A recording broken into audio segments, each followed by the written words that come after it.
open us up in a word of prayer. Dear Lord, thank you for this day that you've given us, and thank you that Mrs. Frost can teach Sunday school this morning, for that is an answer to my prayer. And I just thank you, Lord, for all that you have done for us. And bless us this morning as we hear your word, and help our hearts and minds to be open and receptive to it. And I pray that we will be able to apply your word to our lives. And thank you again for this day. And in Jesus' name, amen. Amen. Thank you for the prayers. I slept, last 3 nights I've slept so beautifully, so wonderful. So it helps me. I think maybe, I've got a couple more ideas of things that might be. So that would be very helpful. But I am so thrilled for the sleep. So it's just amazing how everything looks a little brighter, shinier, funner. Mm-hmm. All right. So it's great. No matter what, God is good, and it's just wonderful to be able to come to church today. Who's that? I didn't see. So I said feet, but I didn't. See a little girl. Oh, it's Carol. It's Carol coming in. All right. So we have been going over the RU principles. There's 10 of them. We've talked, I won't go into too much. We are going to review principles 1 and 2. Hoping you guys have been able to think about it and chew on it. I know you had a great lesson last week too with Kristen, Miss Kristen, so that was wonderful that she filled in for us. But just to review, the RU is Reformers Unanimous real quick. Good morning. Don't be sorry, no, just glad you came. Yep, so that's Reformers Unanimous, and they have the 10 principles, and we are going over like 2 a week, so. And then we have the Nevertheless I Live. This is a program we had here at church. It's a program designed for addictions, but it's not just drugs or alcohol or anything like that. We all have addictions in our life. Strongholds is what they are, that we need to break free from.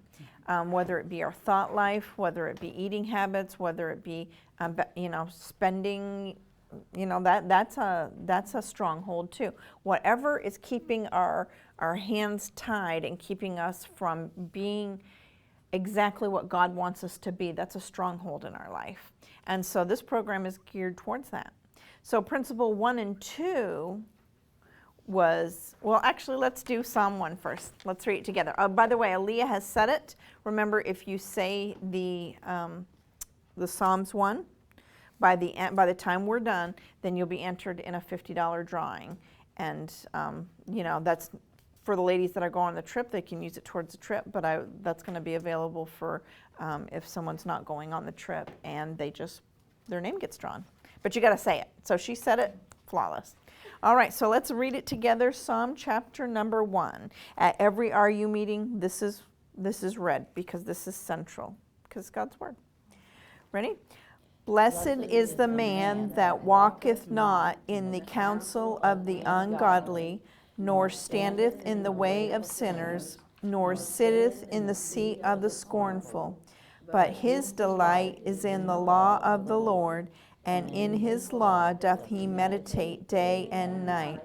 And he shall be like a tree planted by the rivers of water, that bringeth forth his fruit in his season. His leaf also shall not wither, and whatsoever he doeth shall prosper. The ungodly are not so, but are like the chaff which the wind driveth away. Therefore the ungodly shall not stand in the judgment, nor sinners in the congregation of the righteous. For the Lord knoweth the way of the righteous, but the way of the ungodly shall perish. And I should say, this is copyrighted material, but we are a chapter, so we're okay with that. I know the online police were maybe policing my thing last time, so, but we are still, we had it here and bought all the material, and so that's not a problem. But to review RU principles 1 and 2, principle number 1, if God's against it, so am I. And that was so awesome to, just think about everything in our life. If I would just apply that, woohoo, that'd be pretty awesome. If God's against it, so am I. And when he gives us examples in the Bible of things that he destroyed cities for, and most of you know what I'm talking about.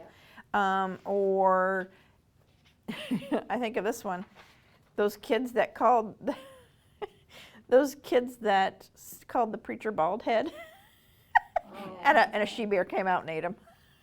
Oh, no. So don't talk about your pastor. Don't let your kids. All right, I'm just kidding. So yeah. So anyway, but if God's against something, so should we be, because we want to have the heart and mindset of God. And how are we going to find out what God's for or against? In His Word. That's right. It's not preacher's job to stand up there and tell us, and that's the only thing that guides our Christian walk. No, that would be very bad. Our whole relationship with God is based on His Word, on us reading His Word and Him talking to us through His Word and our prayer life. Now, the preaching is supplemental. Okay, I think we as Christians get that backwards sometimes. Oh, like I'm supposed to feast here, one time a week, or even 2, or even 3. That's how I But was raised, no. though. That's what they would say. Yes. Oh, go to church and get this, and you'll be good. Yeah, and every day we're supposed to be in this and just learn. I'm so thankful God's given me the love for it, where it's just kind of like eating it up and watching that storybook play out and knowing that it's true accounts. So it's really awesome. But if God's against it, so am I. Picture yourself drawing a line in the sand and then getting as far back as you can. We don't want to stay by that. Then principle number 2 was every sin has its origin in your heart. Our past sins, they've got to be forgotten. If we ask God to forgive them, He forgot them. We should not dwell on them. We should not glory in them for sure. But we shouldn't even spend time thinking about them. And guilt will do that to you. But you know what? That's not what God has for us. If we've asked Him to forgive us of our sins, we're not supposed to keep visiting that, because it's going to hold us back. And to meditate and think on and discuss past sins only gives place to the devil. And we don't want to give place to him. So we want to think on Philippians 4:8. We want to think on the things that are true and honest and just and good report. And those are the things that we need to spend time on. But how are we going to remind ourselves to do that? You can put up verse cards with Philippians 4:8 on it, or have it somewhere where you will see it. But we don't want to, we gave the example of the drunk man that went and lived. He got sober, but his place of residence was above a bar. Yeah, that's Okay, just temptation. so yeah, and you know what? And so that puts it down in your heart. That puts it down in your heart. We don't want to make provision for the flesh. If you have a problem with, if somebody has a problem with pornography, okay, so movies are not a good idea. Probably movies aren't a good idea anyway. Yeah. If I have a problem of not reading my Bible because I don't have time, then maybe I should eliminate Facebook. Or maybe I should get rid of some of my other books. So we have to figure out what it is, and God will figure it out for us. He's really good. Yeah. If we ask Him to show us, don't think He's not going to show us. He will show us. It's up to us to be able to hear that still small voice, though. So principle number 1, if God's against it, so am I. Principle number 2, every sin has its origin in your heart. Yeah, didn't get there overnight. What I said actually came out of my heart, right? Right. Okay. Yes, ma'am. I was in Florida. Okay, so you need one of those. Yes, please, when you're done. Yeah, let me make a copy because, this is great. I'm able to actually do my lessons at home on Preacher's computer and send them here and print them. Yeah, awesome. Chris Ryan hooked us up. It's really awesome. The thing is though, on my computer, I had them all in a little file, and I'm very not computer suave, but on a little file folder there. And now I'm like, now where are they on his computer, And, so I don't know. So I will make your copy. So we are going to start today going over principles 3 and 4. Principle number 3, it is easier to keep the heart clean than it is to clean it after it has been defiled. So this, and I've got to read this right from Steve Currington, because it is funny, and only he tells it so good. So this is from Steve Currington, the one who founded this, who had a huge drug addiction and overcame it through God's word only, not through a self-help group or something like that, but through God's word. And then he started this program. So, it is easier to keep the heart clean than to clean it after it's been defiled. Oh, what a truth this is. When my wife and I were first married, I had quite a few lessons to learn. I was a 28-year-old bachelor and was not accustomed to cleaning up after myself. My favorite meal was chili and fries surprise. Oh. And he put, the recipe is available for a small charge. No, thank you. My wife refused to cook it because of the extreme mess that the grease and chili would make on her white stove. I was forced to suffer. However, a friend of my wife's asked her to work a few hours every Monday afternoon at her beauty supply store. She consented, and I was left to fend for myself in order to obtain dinner on Monday nights. Praise the Lord, chili and fries surprise. Doesn't even sound good. In my desire to consume this long-awaited meal, I overlooked the cleaning of the stove. So he made it and left a mess. When the next Monday rolled around, I found the chili sauce and grease stains from the previous week's delicatessen still splattered on my wife's stove. It was gross, and there was no way I could prepare a meal on this filth. When my wife arrived home later that evening, I asked her when she was planning on cleaning the stove. Big mistake. Our first fight, I learned a valuable lesson that night. After an hour of scrubbing, I learned it is easier to keep a kitchen stove clean than to clean it after it's been stained. That's true with what you just said. So gag, he left that there all week. You know, and you got to remember they were early in their marriage, so they were still learning how the other operates. I had one of those fights with Nick. So it is easier to keep the heart or the stove clean than it is to clean it after it's been defiled. You know, he didn't want, and I find myself, I'm this way too. When it's time for me to cook, if I get very worked up and I don't like it, if the kitchen is a mess, and I'm a messy cook.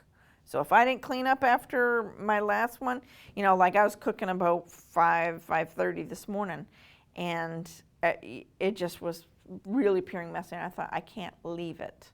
Now, I'm not the kind that, you know, every dish has to be put, I wish I was that way, but I'm not really that way. It doesn't bother me that much, but I don't like food on them. So I don't like a sink full of dirty dishes. You know, rinse them off or something. And then as soon as I can, I'll put them in the dishwasher. But anyway, so, you know, but I do not want to cook on top of a mess, because by the time that I get done cooking, I'll be a basket case, you know, because who wants to make a mess on top of a mess?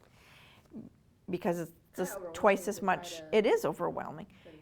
Think of that when we apply it to this. Yes. I knew she did. I feel very accomplished if I can do that. Yes. I'm trying to preach to Lexi. Don't have her come in my class, and don't have her cook with me. Now, I want it clean after, but during the process, oh my word, it's bad. But it is easier to keep the heart clean, or to keep, let's say, even keep the kitchen clean, than after I've made that big mess. That would be the easy way. Why do I choose the hard way? So we cannot associate with sin and without it leading to a sinful condition. That chili and cheese surprise is a messy meal, and you make a mess because that's what it, you know, it took some degree of a mess to get to that nasty dish that he liked. But he didn't clean it up. You know, he enjoyed the fruits of his labor or the end game, but he didn't enjoy the cleanup process, and then it just kept getting worse all week long. And worse yet, he thought somebody else was going to clean it up. No, we need to keep our heart clean as we go. We talked about the piles a couple weeks ago. This is it. This is making sure. And I'm working on it, Carol. I'm working on it. It's keeping the piles down and keeping them, so putting everything in its place. And, you know, when it comes in the door, it's the same way with our mind, which is actually our heart, the seat of our emotions and stuff. You know, the example here is Lot. In 2 Peter 2:8, Lot was called righteous, yet he lived daily in total wickedness. Lot ended up getting drunk and having relationships with his 2 daughters. At first, though, Lot only pitched his tent towards Sodom. I remember that, Pastor preaching that. If Lot had pitched his tent towards Sodom, prayed and allowed God to work in his heart, and listened to that still small voice that this is not right. You know, I'm looking at Abraham. He's not pitching his tent that way. You know, this is not good. And if he had cleaned up his mess right then, it was a small mess. But that's not what happened. He moved right in among them. So he moved right into Sodom. And then he became one of the people at the gate, one of the people that made judgments and that kind of stuff. He was a what's the word I'm looking for? He was a top dog in the city, for lack of a better phrase. Yeah, so he was one of the officials. So then, when it came time for him to take his family out of Sodom, they were so entrenched, he couldn't get him out. And his wife, she was turned into a pillar of salt because she was looking back, because that's where her heart was. And then his kids, they did wickedness. They'd lived in wickedness. And they knew that was wrong to do. But here he was, you know. So how can we prevent ending up like Lot? We have to do the maintenance to keep our heart clean. I say it over and over and over again, and sometimes it just feels like a broken record. And preacher has said the same thing. We've talked, you know, and I'm sure Brother Joe does, you know, and all the Sunday school teachers. You're really hitting the same things because it's the biblical principles that are going to keep our heart clean. Mm-hmm. It's having the relationship with God. It's reading, having a time to read our Bible. It's loving His Word. It's having a time to pray. It's coming to church. It's just the basics. But those are what will keep it clean, because when I'm sinning, it's very hard to walk with God. When I am knowingly sin and switch it around, when I knowingly sin, the first person I don't really want to tell God, I'm over here sinning and I know I'm doing it. Okay? But if we keep that relationship close, we won't feel that way, because as we hear that still small voice, as we walk with Him, you know, He'll be like, Julie, there's nothing wrong per se with that TV show, but it's not helping you to live for me. Okay, God. All right. Just shut it off. Okay. There's nothing wrong with me reading that magazine, except, you know, because I love cooking magazines. Like, I love cooking magazines. Except I'm not reading His Word enough.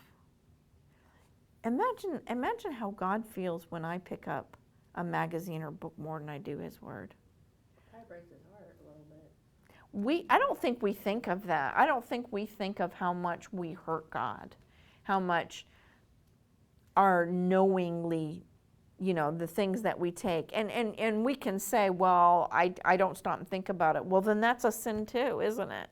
That we don't put Him in high enough esteem and regard that I think about His feelings. But I don't enough. I think about my husband's. That's why our walk with God has to be so close, so that I'm walking with Him and I'm talking with Him, and He tells me that I am His own, and the joy we share as we tarry there, none other has ever known. That is the way our life is supposed to be, our Christian walk.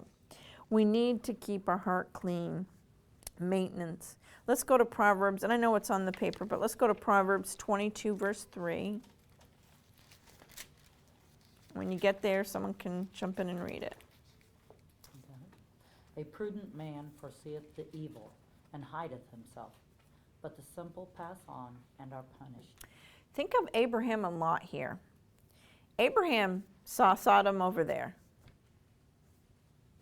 but he was prudent. He foreseeth. He saw the evil that was there, and he stayed away. He did not pitch his tent towards Sodom. He did not want anything to do with Sodom. He knew it was wicked. You know what? Lot knew it was wicked too. But he wasn't prudent. He was the simple one. But the simple passed on and are punished. What a price that Lot paid for being simple instead of being prudent. Anyone know what prudent means? Careful, wise. Mm-hmm. It's good. Think and dwell and choose. And it's work, isn't it? You know, I remember the little girl I told you about this, like, la ta da, you know. Her name was Anna, and she was so cute. I mean, this was many years ago, so she's probably grown and married now. But she was just, she flitted through life, you know, which was cute. I mean, she wore princess dresses, and it was cute. And she didn't know you were there because she was in La La Land. And it was adorable. For a kid, it's not adorable for us, and it leads us to punishment. So by being ignorant of the things that God says in his word, that is just going to get me punishment. And then down the road, I'll be like, how did I get here? Well, let me tell you. God's already told us. Don't be the simple. Don't be the simple. I want to be the prudent one. And hideth himself.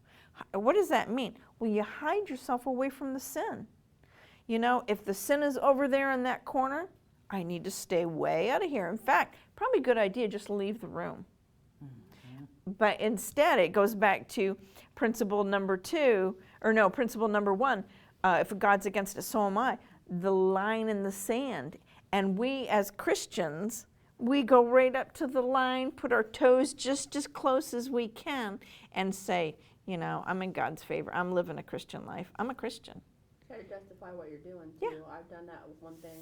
It's like, really, you just keep saying, making excuses, don't you? Yep. God keeps saying it to me. I'm like, I finally just stopped what I was doing. Yep.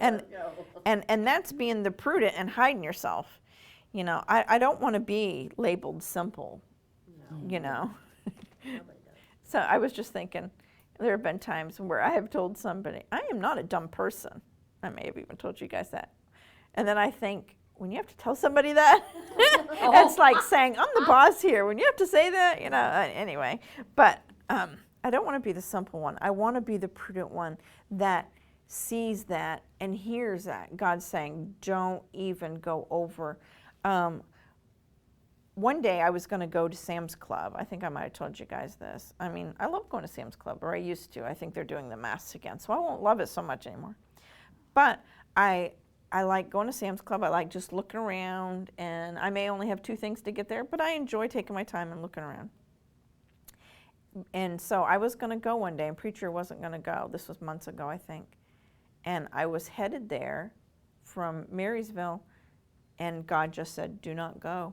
Do not go to Sam's Club. I'm like, you know, I love Sam's Club. I don't see anything going on here. I've got money to spend. And it'll be okay. And I just couldn't get away from it. And so I turned off on a Marysville exit, and I went to Meyer.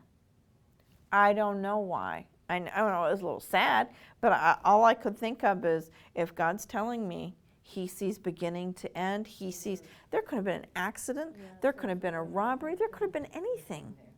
And if I'm not listening to that voice, if I'm not prudent, see, I was being prudent there. God was telling me, there's something over there, don't go there. And I hid myself. I went to Myers and hid. You know, but to pass on would have been simple. To disregard that still small voice, and sometimes we dismiss it. We just think, oh, it's just me being paranoid. Oh, that's been a lot of times. I know. I know. And sometimes I fight with myself going, am I just being paranoid, or is it you, God? Well, I'd rather just err on the side of safety and be walking close to God and say, that's got to be his voice. That's his voice. But if we never hear God's voice, we won't recognize it, will we? Right.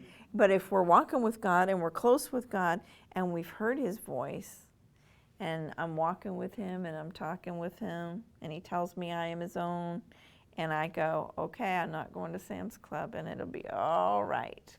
Because his ways and his thoughts are much better than mine, and he sees beginning to end. So a prudent man foreseeth the evil, Abraham, and hideth himself, but the simple pass on and are punished. Lot. Proverbs chapter number 6. I've got it. All right, Miss Carol. Can a man take fire in his bosom and his clothes not be burned? And then 28:2. Can one go upon hot coals and his feet not be burned? Yep. Could Lot take and put his family and himself in Sodom and not get burned? Take fire to your bosom and not be burned. If think of it literally, I mean, taking a fire, you're holding it close, you're gonna get burned. Why do we think any different? You know, Lot is the perfect example for this, and he paid. He was punished. And wickedness happened, and he lost his wife, and much, much more. It's the same with us. We can't think that we can dabble in stuff. We can't dabble, and that's why we have to keep, as things pop up and God says, Julie, you need to take care of that. Okay, clean, clean, clean. Get the little broom out and clean that, sweep it away. Okay, God. And then keep moving forward, and then God says, actually, that's not going to be really helpful to you either. Just stop. Okay, God. Sweep it up. But it's when we don't, it's when we disregard or don't hear or dismiss it, saying, it's just me being paranoid. And we're holding a fire to our bosom and we're going to get burned. Mm-hmm. And, you know, what if I had gone and later I was laying in a hospital and I had to remember that I just felt like I wasn't supposed to go. You know, we've got to listen to God. It'd be a hard lesson, wouldn't it? It would be a hard lesson. And you know, I know there are people in that situation and they've become wise, but it's been a hard lesson to learn. Lot learned a hard lesson. You know, God, just like I never wanted my kids to touch the fire on the candle or put their fingers in the outlet or, you know, nothing like that. I kept them back from that, you know, but it's not to say there was never opportunities, but I told them not to. And I can remember a couple times when, you know, Devin, not Sam, Devin disobeyed and cut, you know, he paid for it. I'm thinking of one, you know, where he was running in our house, and I had told him, don't run. Do not run. This tile floor is slick, and he was in the 3rd grade. The kid paid very badly for that by breaking a tooth, and it went on for years, and now he still has a reminder of it. You know, so we need, and I told him that because I love him. God tells us because he loves us. And he wants us to keep cleaning up as we go, keep cleaning up. You know, as Carol cleans while she cooks and puts things back and in place and wipes and cleans. And then that way she doesn't turn around and see what I see when I'm cooking, like a mess. And sometimes I just want to go run and hide, you know. So think of that with this. It's easier to keep the heart clean or the kitchen clean than it is to clean it after it's been defiled. Somebody that has made a real mess of their life, and I've been there, done that, and I've given the broken pieces to God. I have thought to myself, I don't spend much time on it because it's pointless. But it has passed my mind, what if I had done what was right back here? What if I had done what was right? What changes would it be to now? Yeah.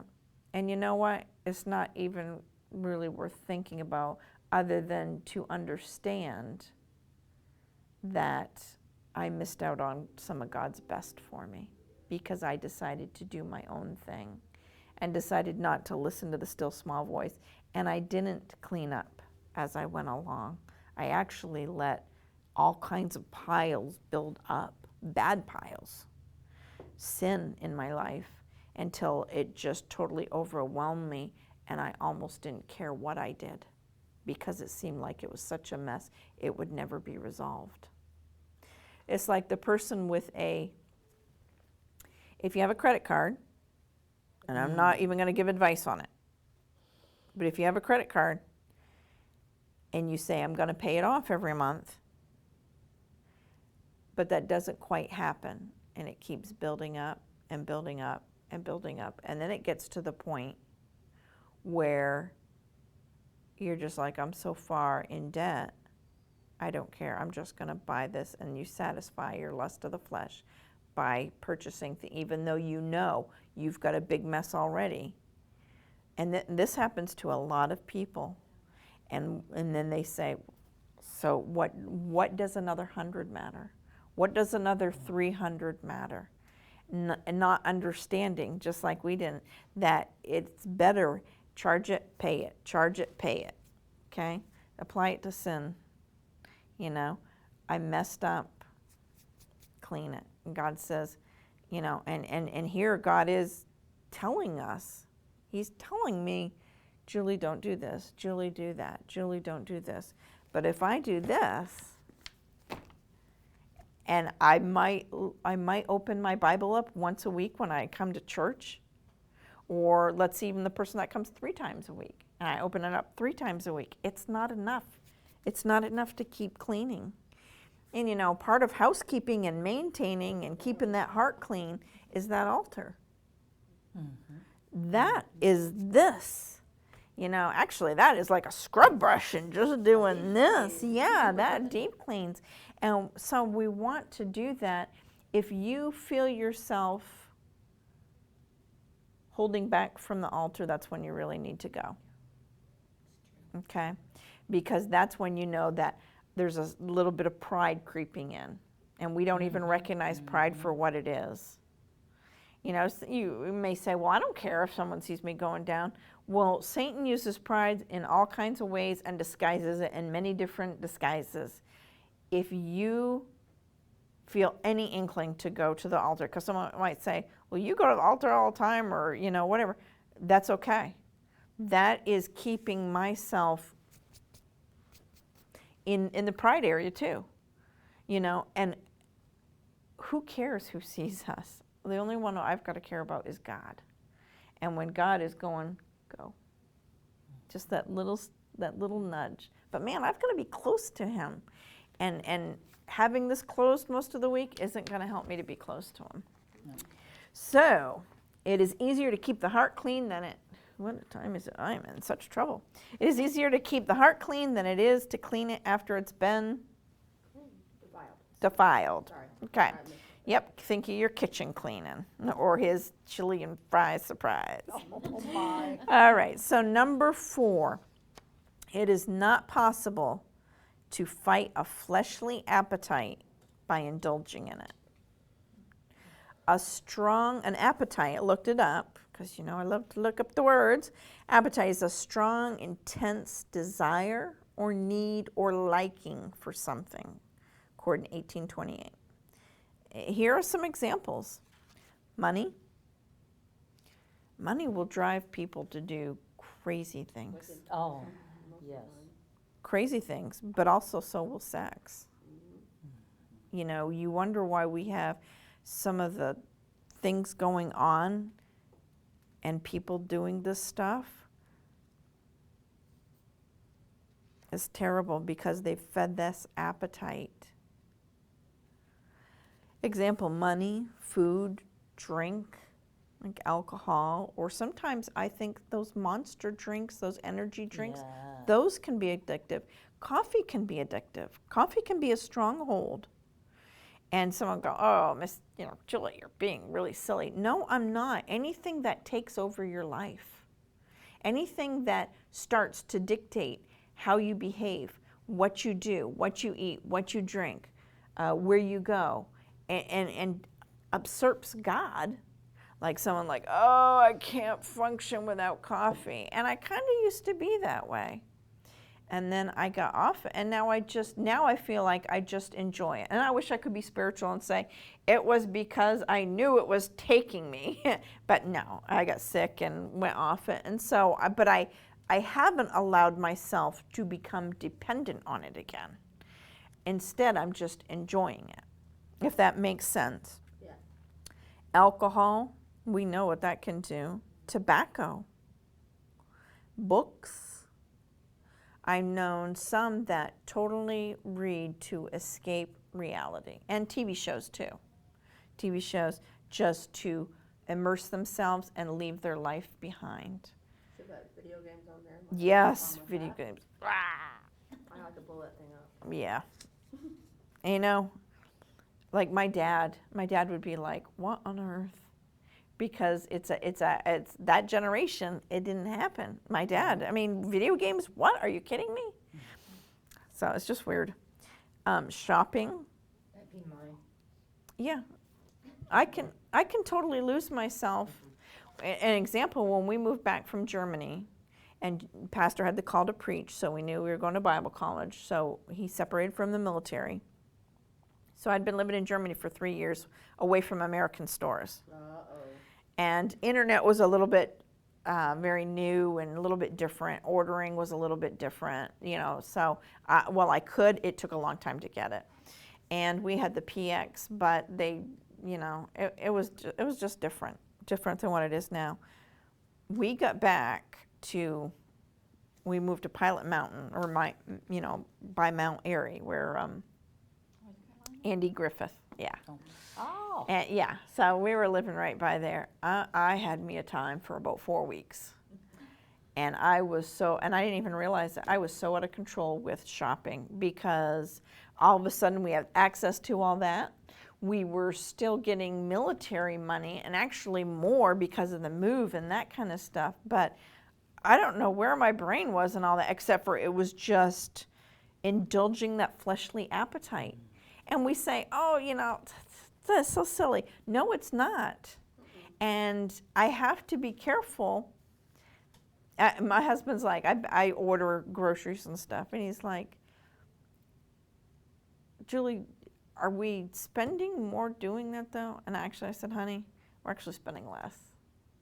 Because Not that visually when seen. I go to a store, I have a bad thing of not sticking to my list. If I can even find my list, it's in one of my piles. But I don't stick to the list, and I come out with, because I remember all this stuff that I need. And some of it is valid, most of it is not. So I said, to pay $5.95 for groceries, we're doing great. You know, so it's kind of like you kind of have to learn that stuff about, and recognize it. Like Peggy said, you know, I have a problem with shopping.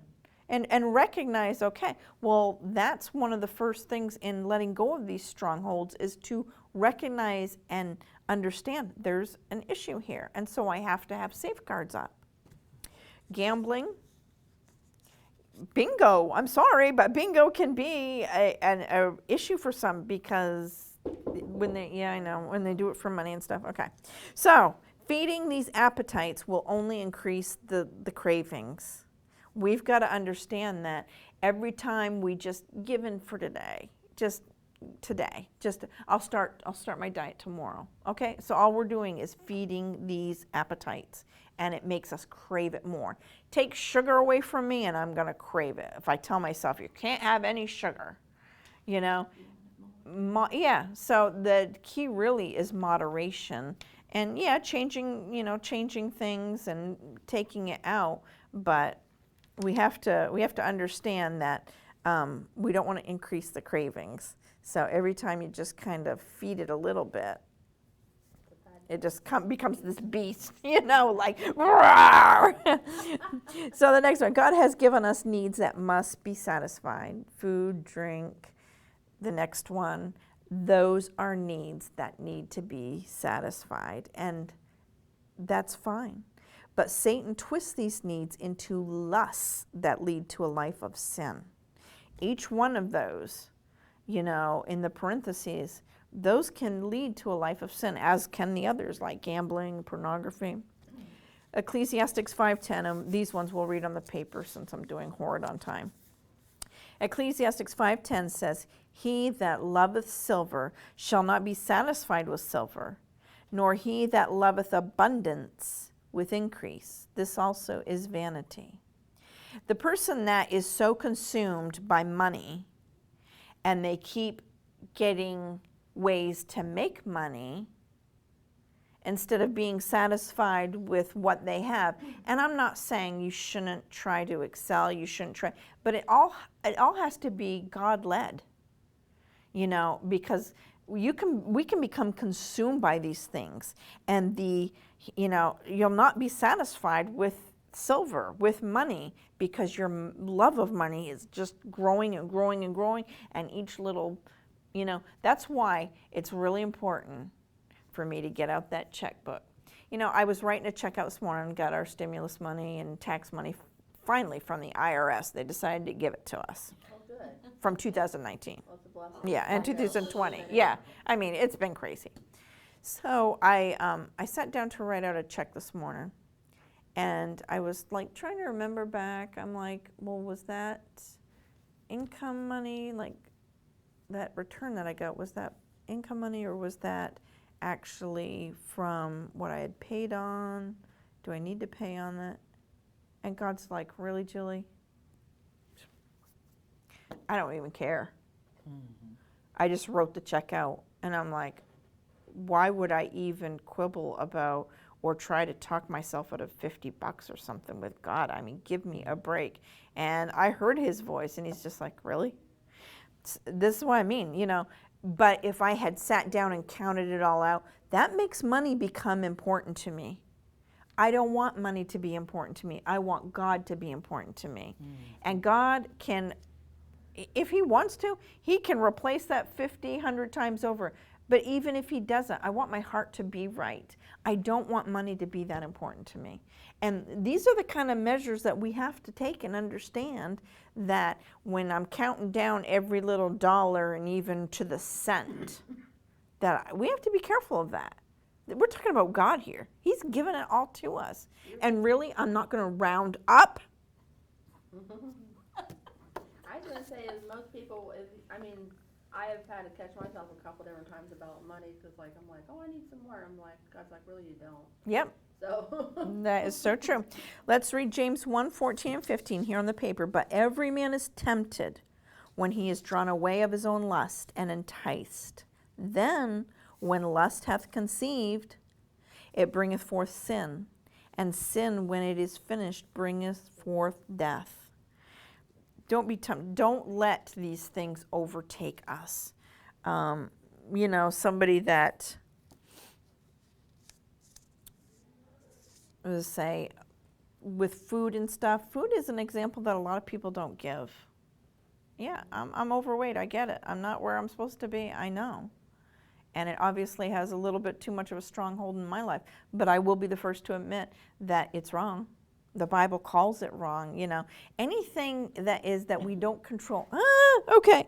All right. My husband is at the door knocking for those online. All right. So controlling our appetite takes discipline, and discipline takes work. Yes, it does. 2 Corinthians 5:17, therefore, if any man be in Christ, he is a new creature. Old things are passed away. Behold, all things are become new. I need to be disciplined to become that new creature, to let that new creature evolve by the help of God. I need to be disciplined. Laziness happens so easily.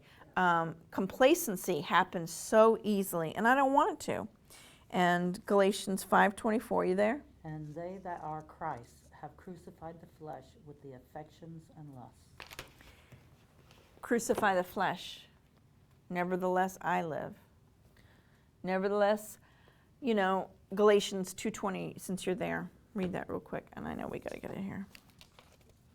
2:20 is, I am crucified with Christ. Nevertheless, I live. Yet not I, but Christ liveth in me. And the life which I now live in the flesh, I live by the faith of the Son of God, who loved me and gave himself for me. Gave himself for me. I need to crucify the flesh. I need, all these areas, and I know you can think of a ton more. nail it to the cross, because anything that has control over me like that is usurping God, and I don't want it to. Last point, sadly, people in third world countries that are starving do not experience hunger pains like we do when we start getting hungry. It's ridiculous when my stomach starts to growl. Why? Because their appetite has been suppressed for so long, they no longer feel those hunger pains. Fleshly desires need to be starved. It is the only way to destroy that desire. So like in the case of the sugar, it really is, it's not what I want to do because I love sugar. But really, your best thing to do is to starve these things. You know, just like when I stopped drinking coffee, I got it out. I mean, I got sick, so it was completely out of the picture. Well, those cravings go away. Everything here we have, you know, we're not going to get over something by indulging in it. Like Facebook. Yeah. Like Facebook, and I got rid of that. you know I what, feel that. you know what we'll say, or what I used to say. I'll just do it once a day. I'll get on once a day. By indulging in it, what did I do? I fed the craving, and then that just made it kind of grew and grew. You know, I'll just shop a little bit, even though I have no money and no reason to shop. I'll just go window shopping a little bit. What are we doing? We're feeding the craving, you know. So we have to make sure that we're not trying to fight a fleshly appetite by indulging in it. When there's a stronghold, and you have to distinguish, let Lord show us what is the stronghold, you know, because some things are just heading towards there, and we're just doing the maintenance to keep it up. And then there's things that are strongholds, and those you have to starve. Okay? I knew going back into drinking coffee that it could become a stronghold again. So I've kind of done the maintenance so that I can keep up with it. That's all God wants us to do. So these two really go hand in hand. It's easier to keep the heart clean than it is to clean it after it's been defiled, and it's not possible to fight a fleshly appetite by indulging in it. All right, Miss Tiff, will you close us out? Dear Heavenly Father, thank you for today. Thank you for our class this morning. There's so many things in it that you put